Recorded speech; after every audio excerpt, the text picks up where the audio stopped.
Hello everyone, welcome to the blog. ব্লগটো আৰম্ভণি কৰিলোঁ এতিয়া দুই আখৰমান কথা কওঁ মানে আগৰ দিনত বিশেষকৈ আমাৰ দেউতা আগৰ দিনৰ মানুহ বুলি কৈছোঁ আৰু বিশেষকৈ আমাৰ দেউতাই কৈছিল মাটি খাটি সোণা আধা সোণ তাৰমানে আৰু যোনে বোলে বেছিকৈ কাপোৰ কানি কিনে সি বোলে গাধাতকৈও গাধা আৰু বৰ্তমান আমি গাধাতকৈও গাধা কাৰণ আমি সকলোৱে বৰ্তমান অনলাইনত অফাৰত পাই 200-300 পাই যাওঁ কাপোৰটো চবতো একদম লোভ লাগি যায় আমি মানে নিকিনাকৈ থাকিব নোৱাৰোঁ এনেকুৱা হৈ যায়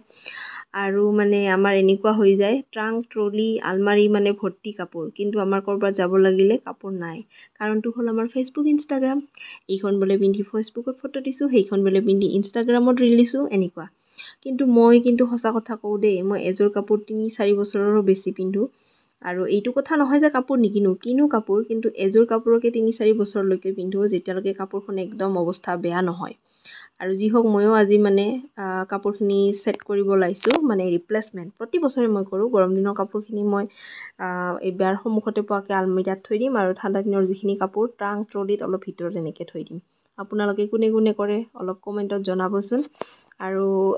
এইটো কথা সঁচা যে আমাৰ মহিলাসকলৰ কাপোৰৰ প্ৰতি বহুত চখ আৰু এতিয়া কথা হ'ল মাটি কিনিবলৈ ইমান পইচা নাই সোণ কিনিবলৈও পইচা নাই যিখিনি অলপ পইচা আছে সেইখিনিৰে অফাৰত অনলাইনত কাপোৰ কিনিব পাৰোঁ যিহেতু সেইকাৰণে কাপোৰকে কিনো আৰু নে কি কয় কোনে মোৰ নিচিনা কমেণ্টত জনাব